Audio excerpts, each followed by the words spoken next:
টোনা মাছের ঝোল, ফুলকপি আর সিমের সাথে গ্রাম্য তরকারি, সহজ ও সুস্বাদু রান্না। আসসালামু আলাইকুম সবাইকে। আজ আমি আপনাদের দেখাবো টোনা মাছের ঝোল ফুলকপি ও সিম তরকারির সাথে। আমি একটি টোনা মাছ নিয়েছি আর ফুলকপি সিম কেটে নিয়েছি। এখন টোনা মাছটা কেটে ভালো করে ধুয়ে পরিষ্কার করে নেব। তারপর এতে লবণ, হলুদ, মরিচ দিয়ে মেখে নেব। মেখে 5 মিনিট রেখে দেব।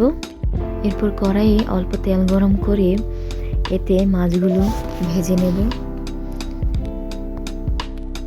খেয়াল রাখবেন সামুদ্রিক মাছে লবণটার পরিমাণ একটু কম দিতে, কারণ সামুদ্রিক মাছ একটু লবণাক্ত থাকে।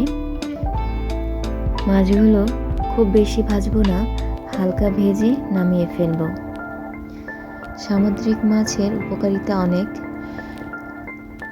মাছগুলো ভাজা শেষ, এখন নামিয়ে ফেলেছি। এখন আমি ফুলকপি, সিম এগুলো ভেজে নেব। সামুদ্রিক মাছের অনেক উপকারী দিক রয়েছে। এটি হৃদযন্ত্র ভালো রাখতে সাহায্য করে, মস্তিষ্ক স্মৃতিশক্তি বাড়ায়, চোখের জন্য উপকারী, দাঁত ও হাড় মজবুত করে, ত্বক ও চুল ভালো রাখে, আমাদের শরীরে রোগ প্রতিরোধ ক্ষমতা বাড়ায়, গর্ভবতী মা ও শিশুর জন্য অনেক উপকারী।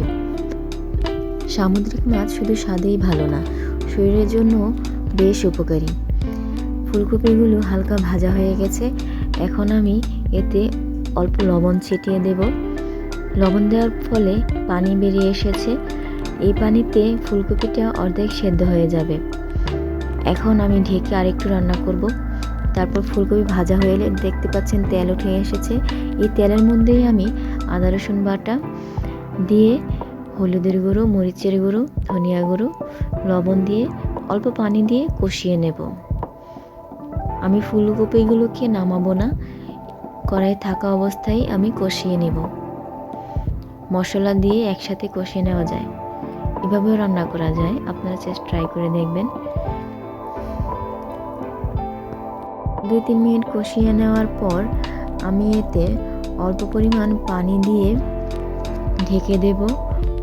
ঢেকে দেওয়ার পর 3-4 মিনিট পর যখন তরকারিটা ফুটতে শুরু করবে, তখন আমি এতে ভেজে রাখা মাছগুলো দিয়ে দেব। আপনারা যদি কখনো সামুদ্রিক মাছ এভাবে সবজি দিয়ে রান্না না করে থাকেন, অবশ্যই ট্রাই করে দেখবেন, ভালো লাগবে। শীতের সবজি দিয়ে সব কিছু রান্না করলে খুব মজা লাগে। আর সাথে যদি থাকে ধনেপাতা, কাঁচামরিচ, তাহলে তো কথাই নেই। এখন মাছগুলো দেওয়া হয়ে গেলে আমি ঢেকে 10 মিনিট রান্না করব। ঝোলটা একটু গাঢ় হয়ে এলে আমি নামিয়ে ফেলব কাঁচামরিচ, ধনেপাতা দিয়ে। আর একটি টিপস, তরকারিতে ঝোল দেওয়ার পর অবশ্যই চুলার আঁচটা একটু মাঝারি থেকে হাই হিটে রাখবেন, কারণ চুলার আঁচটা যদি মৃদু থাকে তাহলে তরকারির স্বাদ, রং দুইটিই সুন্দর হয় না। একটু হাই হিট রান্না করার চেষ্টা করবেন। আর আমার ভিডিওটি যদি আপনাদের ভালো লেগে থাকে অবশ্যই লাইক করবেন, কমেন্ট করে জানাবেন কেমন হয়েছে। তাহলে আমি সামনের দিকে এগুলো ঠিক করার চেষ্টা করব। আমার চ্যানেলটি সাবস্ক্রাইব করবেন। ভালো থাকবেন সবাই, সুস্থ থাকবেন, সাবধানে থাকবেন, আমার চ্যানেলের পাশে থাকবেন। আল্লাহ হাফেজ সবাইকে।